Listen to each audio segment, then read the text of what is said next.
أشهد أن لا إله إلا الله وحده لا شريك له وأشهد أن محمدا عبده ورسوله أما بعد فأعوذ بالله من الشيطان الرجيم بسم الله الرحمن الرحيم الحمد لله رب العالمين الرحمن الرحيم مالك يوم الدين إياك نعبد وإياك نستعين اهدنا الصراط المستقيم صراط الذين أنعمت عليهم صراط الذين أنعمت عليهم غير المغضوب عليهم ولا الضالين وعد الله الذين آمنوا منكم وعملوا الصالحات لا يستخلفنهم في الأرض كما استخلف الذين من قبلهم ولا يمكنن لهم دينهم الذي ارتضى لهم ولا يبدلنهم من بعد خوفهم أمنا ولا يبدلنهم من بعد خوفهم أمنا يعبدونني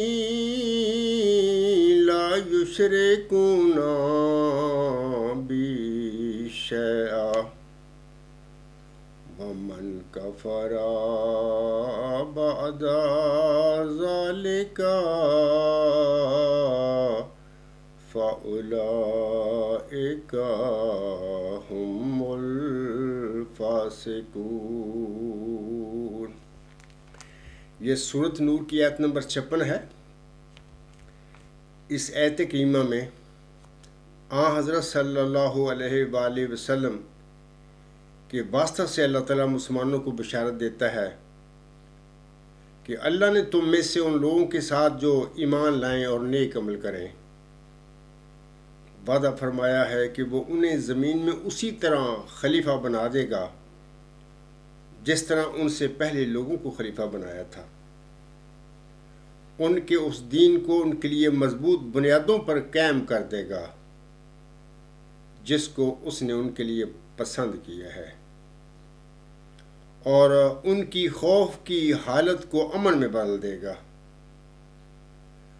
وہ میری عبادت کریں گے، میرے ساتھ کسی کو شریک نہیں کریں گے، اور جو کوئی اس کے بعد بھی کفر کرے تو پھر ایسے ہی لوگ فاسق ہیں۔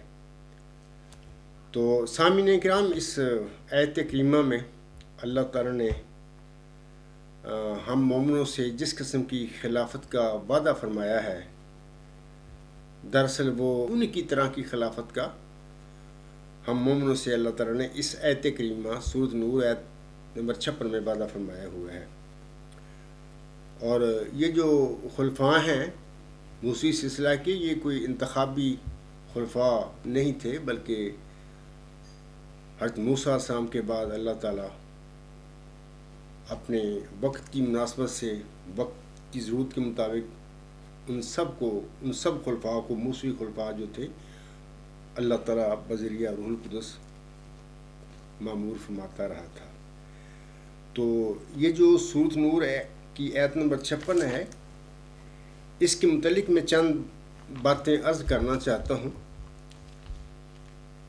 سامعین کرام، پہلی بات یہ کہ آیت استخلاف میں اللہ تعالیٰ نے امت محمدیہ میں نیک مومنوں سے وعدہ فرمایا ہے کہ وہ انہیں اسی طرح خلیفہ بنائے گا جس طرح ان سے پہلے لوگوں کو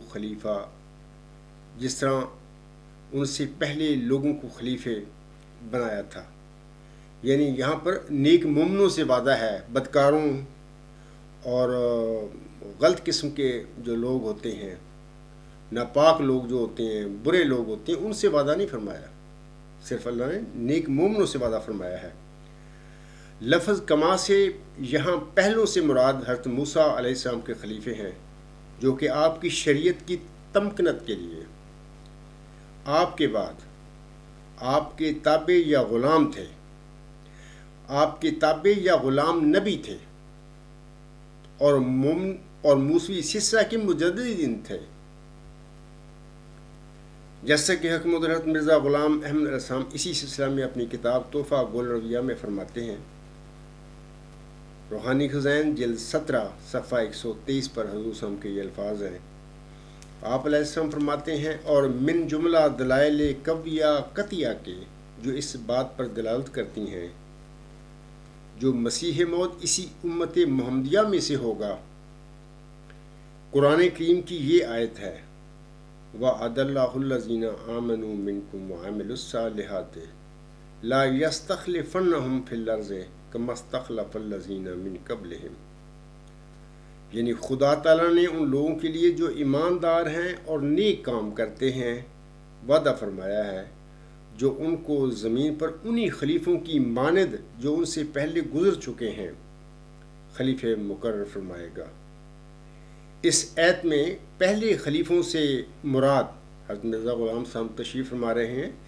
اس آیت میں پہلے خلیفوں سے مراد حضرت موسیٰ کی امت میں سے خلیفے ہیں جن کو خدا تعالیٰ نے حضرت موسیٰ کی شریعت کو قائم کرنے کے لیے پے در پے بھیجا تھا، اور خاص کر کسی صدی کو ایسے خلیفوں سے جو دین موسوی کے مجدد تھے خالی نہیں جانے دیا۔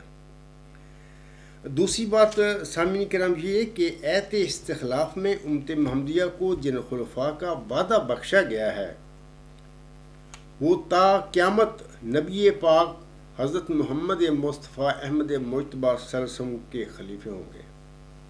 اولاً تو وہ اللہ تعالیٰ کے خلیفے ہوں گے، اللہ ان کو معمور فرمائے گا، کھڑا کرے گا، وہ سب خلیفۃ اللہ ہوں گے اپنے اپنے وقت میں، لیکن ثانیاً وہ نبی پاک حضرت محمد مصطفیٰ احمد مجتبیٰ صلی اللہ علیہ وسلم کے بھی خلیفے ہوں گے، جیسا کہ حضرت مرزا غلام احمد علیہ السلام اپنی شورا آفاق کتاب براہین احمدیہ جلد 1 صفحات 359 تا 360 حاشیہ نمبر 11 پر فرماتے ہیں۔ آپ علیہ السلام فرماتے ہیں، خدا نے تم میں سے بعض نیکوکار ایمانداروں کے لیے وعدہ ٹھہرا رکھا ہے کہ وہ انہیں زمین پر اپنے رسول مقبول کے خلیفے کرے گا،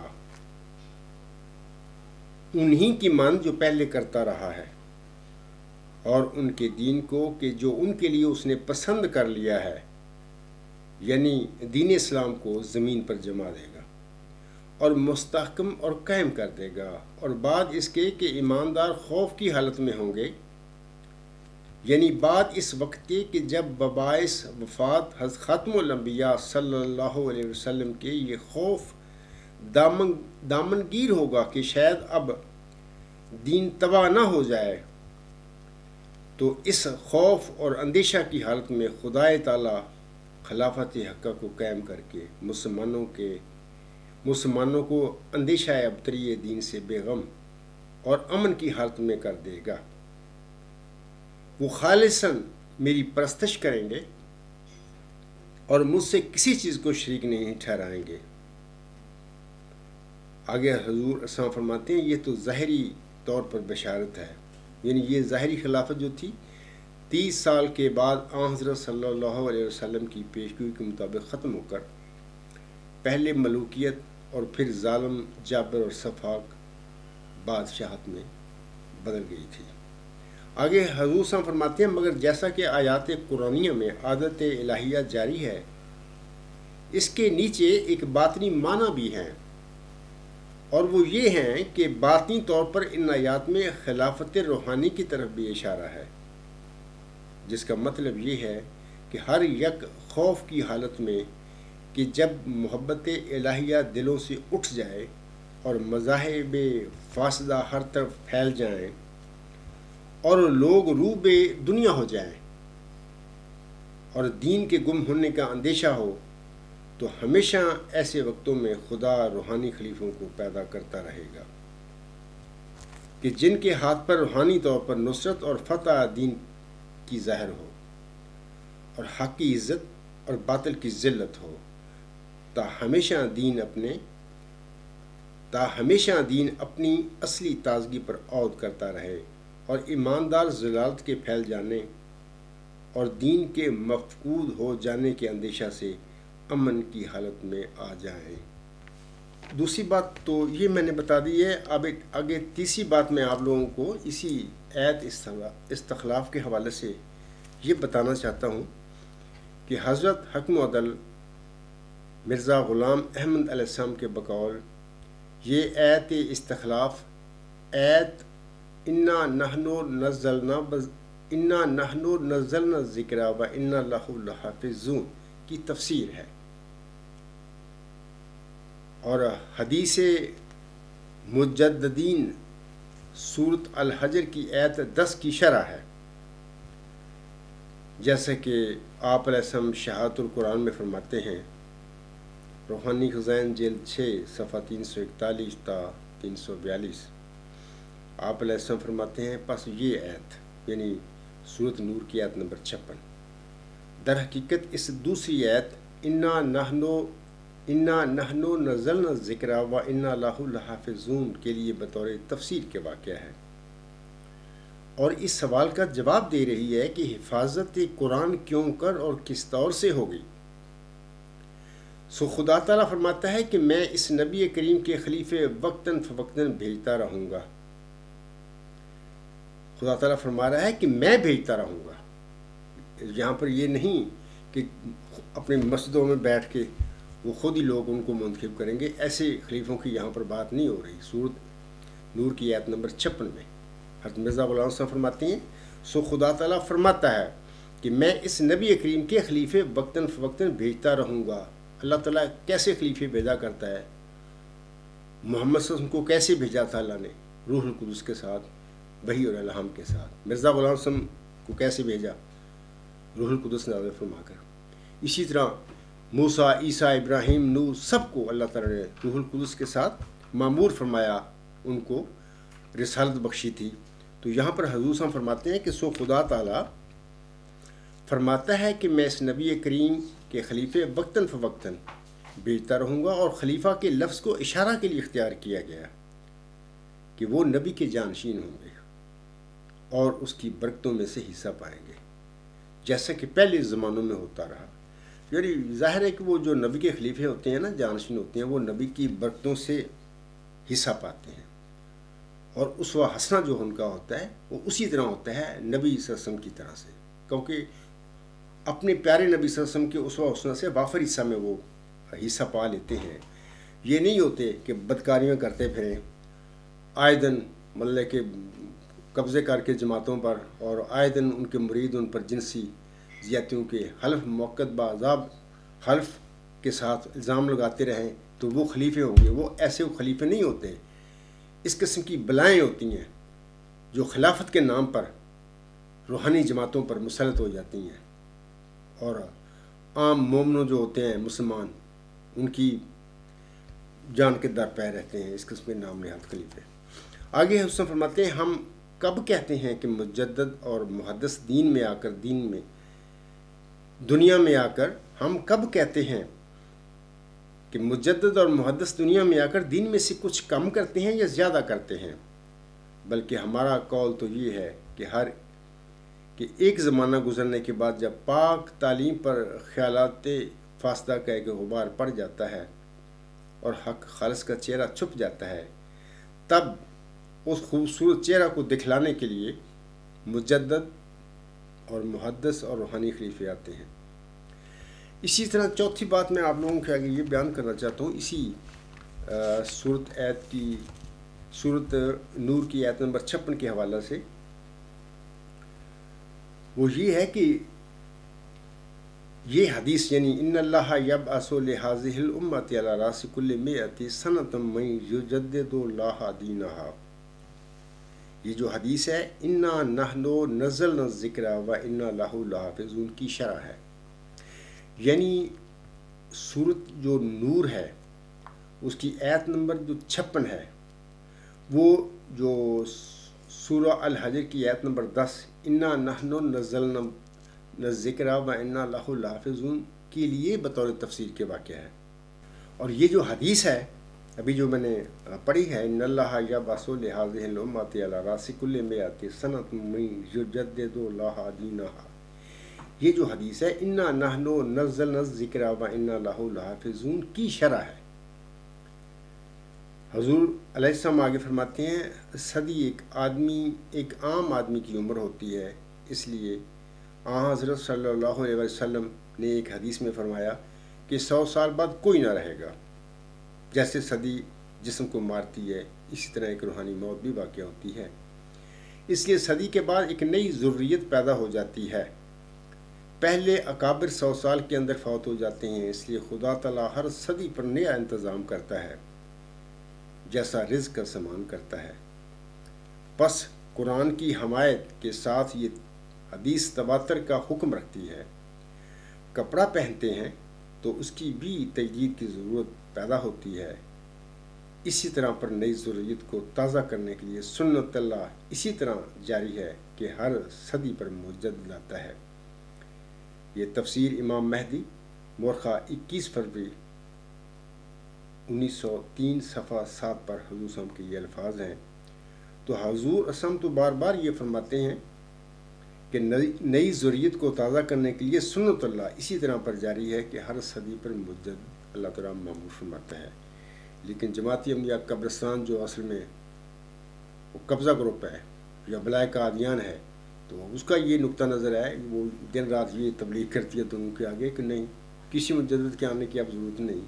اب احمدیو خود فیصلہ کرو کہ مرزا غلام صاحب سچ فرما رہے ہیں، وہ حق مدل تھے کہ یہ بلائے قادیان سچ کہتی ہے، مطلب کہ بانی جماعت کی باتیں اس قابل ہیں کہ ان پر عمل کیا جائے، ان پر ایمان لایا جائے، یا کہ یہ جو قبضہ گروپ ہے 1914 میں جس کے قبضہ میں مرزا غلام صاحب کی جماعت احمدیہ 1914 میں آ گئی تھی، یا اس کی پیچھے چلے گی تو دنیا دار گروپ ہے. سامعین کرام اس کے بعد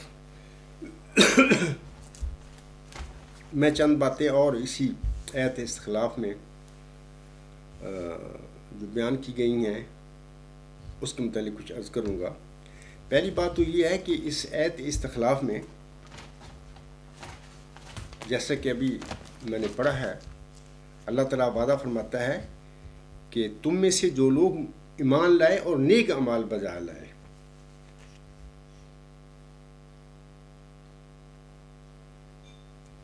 اللہ نے پختہ وعدہ کیا ہے ان سے کہ انہیں ضرور زمین میں خلیفہ بنائے گا. یعنی یہاں پر نیک مومنوں کی بات ہے، ایسے نہیں کہ ہر قسم کے بدکار لوگ جو ہیں اس ایت استخلاف کی صورت نور 56 کے مطابق جماعتوں پر قبضے کر کے پھر وہ خلیفے بننے شروع ہو جاتے ہیں. اس قسم کے لوگوں کی یہاں پر ذکر نہیں ہے. میں یہاں پر ضمنی طور پہ بتا دیتا ہوں کہ مولوی نور الدین رضی اللہ تعالی عنہ کا جو دور امامت تھا وہ 6 سال کا تھا.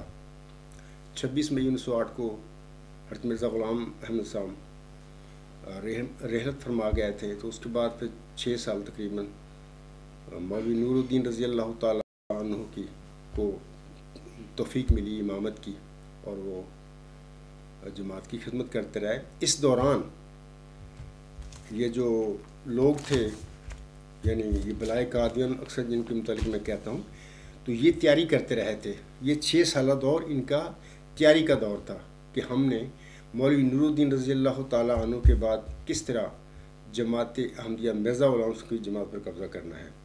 تو یہ جو باتیں میں کہہ رہا ہوں کہ زبانی کلامی باتیں نہیں ہیں، بلکہ اس کے باقاعدہ ثبوت ہیں. یہاں پر میں عرض کرتا ہوں کہ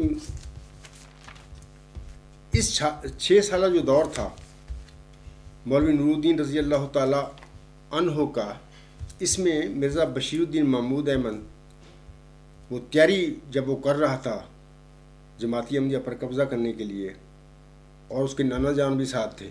سارا مطلب کہ جو خاندان تھا یہ اسی تگ و دام میں تھا. تو اسی مرزا بشیر الدین محمود نے 1909 میں انجمن ارشاد بنائی.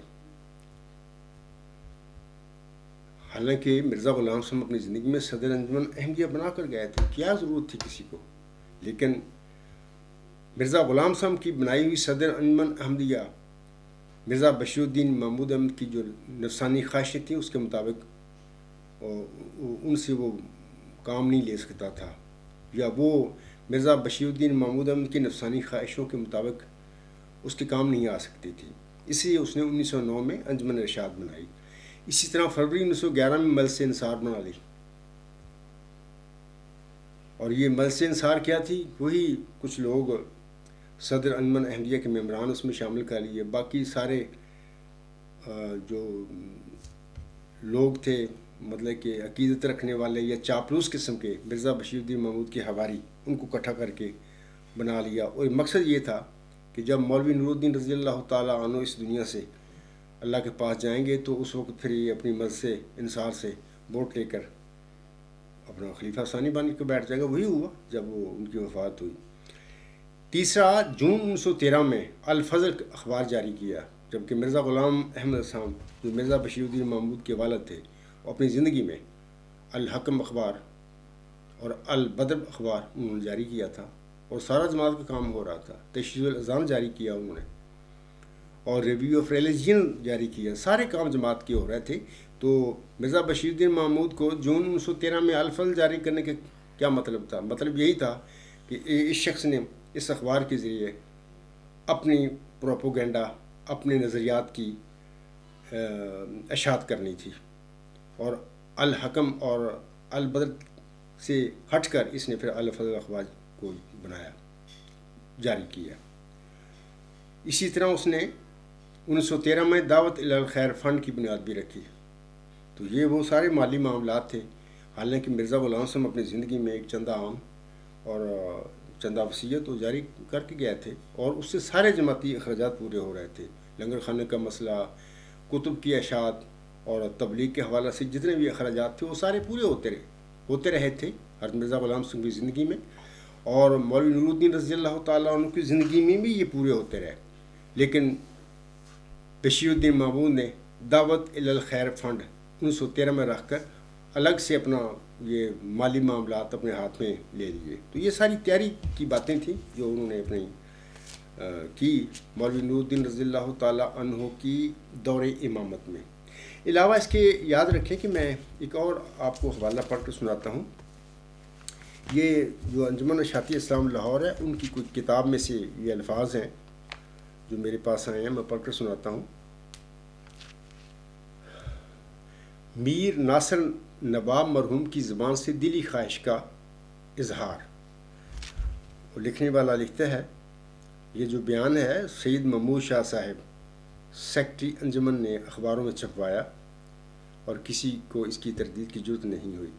وہ لکھتے ہیں، چنانچہ ایک مرتبہ میر ناصر نواب صاحب نے جموں میں مولوی غلام احمد صاحب سے صاف لفظوں میں کہا، مولوی نور الدین صاحب گھوڑے سے گر گئے ہیں، خدا ان کو سلامت رکھے، ابھی ان کی بہت ضرورت ہے، ابھی کچھ مدت وہ زندہ رہیں کیونکہ میاں صاحب ابھی چھوٹے ہیں، انہوں نے ابھی قرآن کو اچھی طرح سمجھنا ہے، اس وقت خلقت خواجہ کمال الدین کی طرف جھک رہی ہے، وہ خلقت کے دل میں اپنا اثر ڈال رہا ہے اور خلقت تمام رجوع ہو گئی ہے، ہمارے میاں صاحب ابھی خود سال ہیں، خدا کرے مولوی صاحب کی عمر زیادہ ہو، ہم نے میاں صاحب کو خلیفہ بنانا ہے۔ میں اپنے احمدیوں سے پوچھتا ہوں، یہ لاہوریوں کی کتاب سے یہ حوالہ مجھے ملا ہے، میں پڑھ رہا ہوں، یہ جو لفظ ہیں آپ ان کو چیلنج نہیں کر سکتے، لکھنے والے نے بالکل ثبوت دیا ہے، حوالہ دیا ہے۔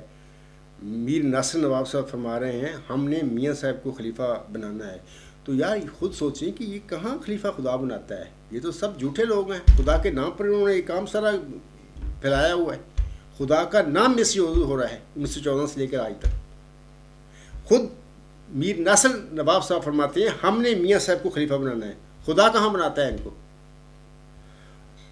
وغیرہ وغیرہ۔ میر صاحب موصوف کا یہ بیان کیا صاف طور پر ظاہر نہیں کر رہا کہ دن رات میاں محمود صاحب کی خلافت کے لیے پروپیگنڈا ہو رہا تھا، اور مولوی نور الدین صاحب کی زندگی کی اگر تمنا تھی تو صرف اس لیے کہ میاں صاحب ذرا بڑے ہو جائیں۔ یہ بیان سید محمود شاہ صاحب سیکٹری انجمن نے اخباروں میں چھپایا اور کسی کو اس کی تردید کی ضرورت نہ ہوئی۔ تو یہ دیکھیں، تو یہ تیاری تھی ساری مولوی نور الدین رضی اللہ تعالیٰ عنہ کے دور امامت کے دوران، اور پھر وہی ہوا، مولوی نور الدین رضی اللہ تعالیٰ عنہ فوت ہوتے ہی مرزا بشیر الدین محمود احمد نے اپنے والد محترم والد حضرت مرزا غلام احمد علیہ السلام کی قائم کردہ صدر انجمن احمدیہ کو نظر انداز کرتے ہوئے اپنی مرض سے انصار سے اپنا اجلاس بلا لیا، اور وہاں پہ اپنے 40 جو اپنے حواری تھے، پہلے ان کو پتہ تھا سارا ہم نے کیا کرنا ہے، اور مجھ سے ووٹ لے کر خلیفہ ثانی بن بیٹھے۔ تو یہ میر ناصر جو کہتا نا کہ ہم نے خلیفہ بنانا ہے، تو انہوں نے پوری خلیفہ بنانے کی تیاری کر لی ہوئی تھی مولوی نور الدین رضی اللہ تعالیٰ عنہ کے دور امامت میں۔ تو یہ سچی باتیں ہیں۔ علاوہ اس کے یاد رکھیں، میں اپنے احمدی بہنوں بھائیوں سے کہتا ہوں کہ دیکھیں کہ یہ جو 1914 میں مرزا بشیر الدین محمود احمد کا دور خلافت کے نام پر جو شروع ہوتا ہے، دراصل یہ غنڈہ گردی کا آغاز ہوا تھا جماعت احمدیہ میں، اور نام خلافت کا، اور پھر خلیفے بھی خدا نے بنائے ہوئے ہیں، اور پھر قدرت ثانیہ کا مس یوز کہ مولوی نور الدین رضی اللہ تعالیٰ عنہ کے دور امامت میں ان سے دعائیں کرواتے رہے سارے یہ لوگ کہ قدرت ثانیہ کے نزول کے لیے دعائیں کریں، اور وہ بھی کرتے رہے، مولوی نور الدین رضی اللہ تعالیٰ عنہ کی بھی کرتے رہے، میر ناصر نواب بھی کرتا رہا مسجد مبارک میں ایک عرصہ دراز تک۔ اگر یہ نام نہاد جو خلیفہ بعد بنے ہیں، اگر یہ ہی قدرت ثانیہ تھی تو مولوی نور الدین رضی اللہ تعالیٰ عنہ تو کوئی ایسا وجود تھا جو کہ اپنے آقا کے رنگ میں رنگین ہو چکا تھا، تو اس سے پھر کیوں قدرت ثانیہ کے لیے دعائیں کرواتے رہے تھے یہ لوگ؟ کیا وہ قدرت ثانیہ کا پھر مظہر نہیں تھا؟ یہ سب فراڈ ہے، سب دجل ہے، ان کی باتوں سے ان کی تاریخ احمدیت پڑھو، قدم قدم پر آپ کو معلوم ہوگا کہ سب فراڈی قسم کا گمراہ ٹولہ اکٹھا ہے، جنہوں نے اللہ تعالیٰ محمد عربی صلی اللہ علیہ وسلم اور مرزا غلام صاحب کے نام کو اور مذہب کو بے دریغ مس یوز کیا اپنی دنیاوی خواہشوں کو حاصل کرنے کے لیے، اپنی دنیاوی اقتدار کو قائم کرنے کے لیے۔ علاوہ اس کے میں یہ بھی بتانا چاہتا ہوں کہ یہ جو میں نے کہا ہے نا کہ یہ غنڈہ گردی کا آغاز، میں اس کی مثال آپ کو دے دیتا ہوں، یہ زبانی باتیں نہیں ہیں۔ مثال اس کی یہ ہے کہ الفضل 2 جون 1936 کو مرزا بشیر الدین محمود احمد کا ایک بیان ہے میں آپ لوگوں کو چند سطح پڑھ کے سناتا ہوں۔ وہ کہتے ہیں ہمارے حکومت ہمارے پاس نہیں ہے کہ ہم جبر کے ساتھ ان لوگوں کی اصلاح کریں، اور ہٹلر یا میسولینی کی طرح جو شخص ہمارے حکموں کی تعمیل نہ کرے اسے ملک سے نکال دیں، اور جو ہماری باتیں سننے اور ان پر عمل کرنے پر تیار نہ ہو اسے عبرتناک سزا دے۔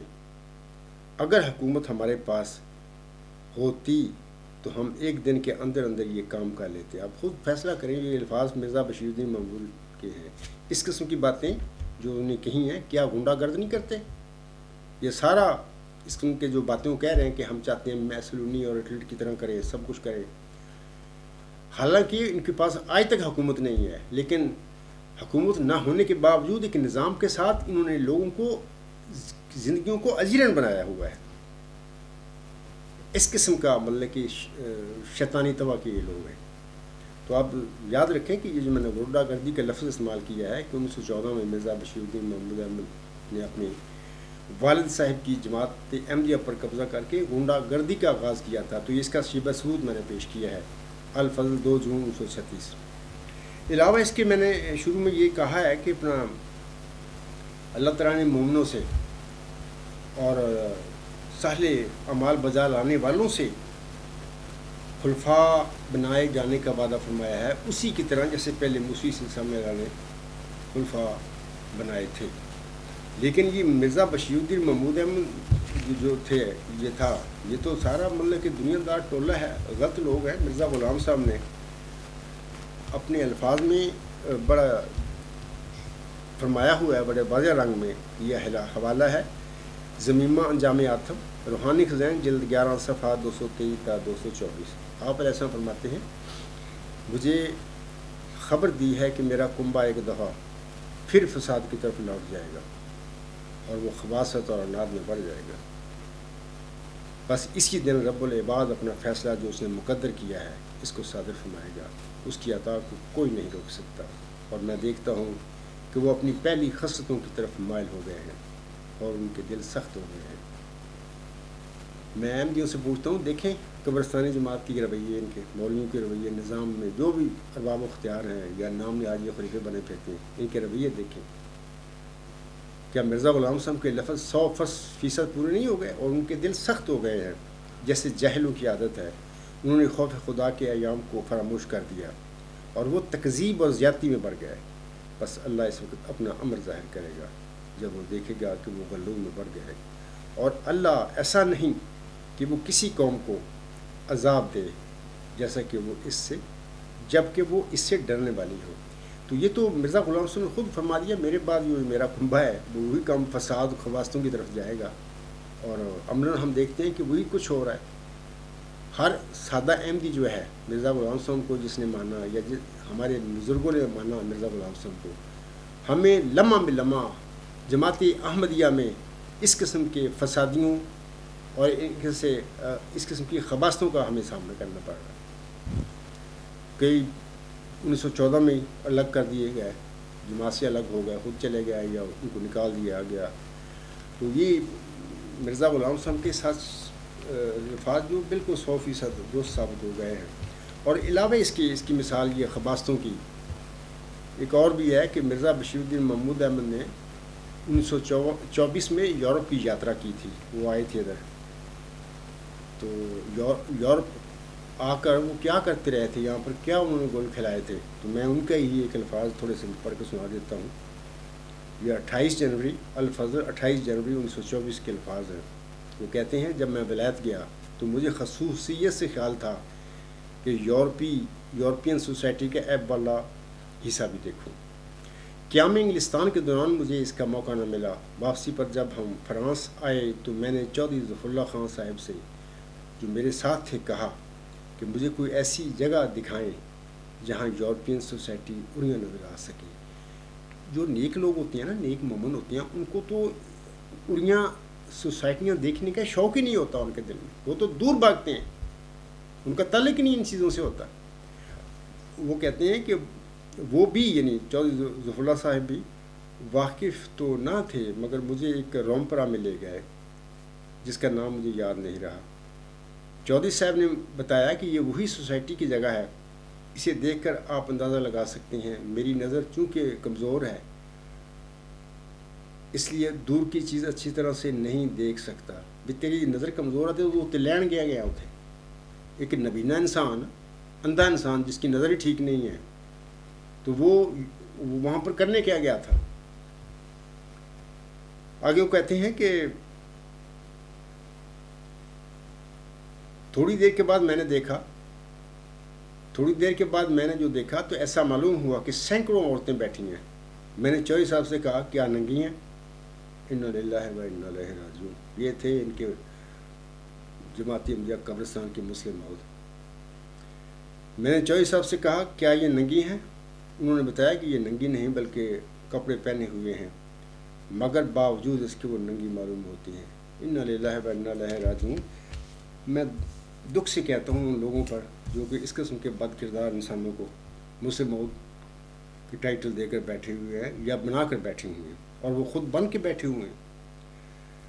تو اسی پہ میں اپنا خطبہ ختم کروں گا، لیکن خطبہ کے اختتام سے پہلے حضرت مرزا غلام احمد صاحب نے بدذات مولویوں سے مخاطب کرتے ہوئے فرمایا تھا، وہ میں الفاظ پڑھ دیتا ہوں آپ لوگوں کے آگے. حضور علیہ السلام فرماتے ہیں، یہ انجام آتم روحانی حسین جلد 11 صفحہ 21 پر لفظ ہیں. حضور علیہ السلام کے آپ علیہ السلام فرماتے ہیں، اے بدذات فرقہ مولویاں، تم کب تک حق چھپاؤ گے؟ کب وہ وقت آئے گا کہ تم یہودیانہ خصلت چھوڑو گے؟ اے ظالم مولویوں، تم پر افسوس کہ تم نے جس بے ایمانی کا پیالہ پیا وہی عوام کل انام کو بھی پلایا. تو یہ تو حضور صاحب نے اپنے زمانے کے مولویوں کی بات کی ہے. اگر دیکھا جائے تو آج ان کی جماعت جو قبرستانی جماعت بنا دی گئی ہے، اس کے جو مولوی کرتا درتا ہیں وہ بھی اس زمانے کے مرزا غلام صاحب کے مولویوں سے کم نہیں ہے، بلکہ 2 قدم آگے ہیں. یہودیوں اور نصارہ کی جو صفات ہیں ان میں بدرجہ عدم پائی جاتی ہیں. سامعین کرام، آخر پہ میں حضرت مرزا غلام صاحب کے چند اشعار پڑھ کر اپنے خطبہ کو ختم کرتا ہوں. آپ علیہ السلام اپنے منظوم کلام میں فرماتے ہیں، کیوں غضب بھڑکا خدا کا مجھ سے پوچھو غافلو، کیوں غضب بھڑکا خدا کا مجھ سے پوچھو غافلو، ہو گئے ہیں اس کا موجب میرے جھٹلانے کے دن. غیر کیا جانے کہ غیرت اس کی کیا دکھلائے گی، غیر کیا جانے کہ غیرت اس کی کیا دکھلائے گی، خود بتائے گا انہیں وہ یار بتلانے کے دن. دن چڑھا ہے دشمنان دین کا ہم پر رات ہے، دن چڑھا ہے دشمنان دین کا ہم پر رات ہے، اے میرے سورج دکھا اس دین کے چمکانے کے دن. ایک بڑی مدت سے دین کو کفر تھا کھاتا رہا، ایک بڑی مدت سے دین کو کفر تھا کھاتا رہا، اب یقین سمجھو کہ آئے کفر کو کھانے کے دن. وہ گھڑی آتی ہے جب عیسیٰ پکاریں گے مجھے، وہ گھڑی آتی ہے جب عیسیٰ پکاریں گے مجھے، اب تو تھوڑے رہ گئے دجال کہلانے کے دن. اسی پہ میں اپنا خطبہ ختم کرتا ہوں. وما علینا الا البلاغ وآخر الدعوانا الحمد للہ رب العالمین. فالحمد للہ اولا وآخرا وظاہرا وباطنا، هو مولانا نعم المولا ونعم النصیر ونعم الوکیل.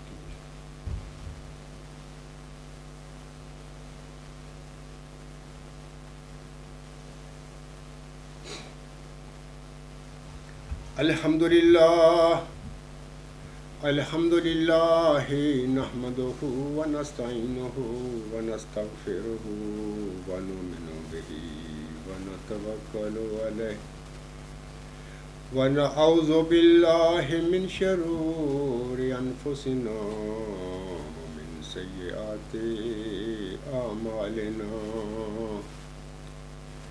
من يهده الله فلا مضل له ومن يضلله فلا هادي له ونشهد أن لا إله إلا الله ونشهد أن محمدا عبده ورسوله عباد الله رحمكم الله إن الله يأمر بالعدل والإحسان وإيتاء ذي القربى وينهى عن الفحشاء والمنكر والبغي يعظكم لعلكم تذكرون اذكروا الله يذكركم وادعوه يستجب لكم ولذكر الله أكبر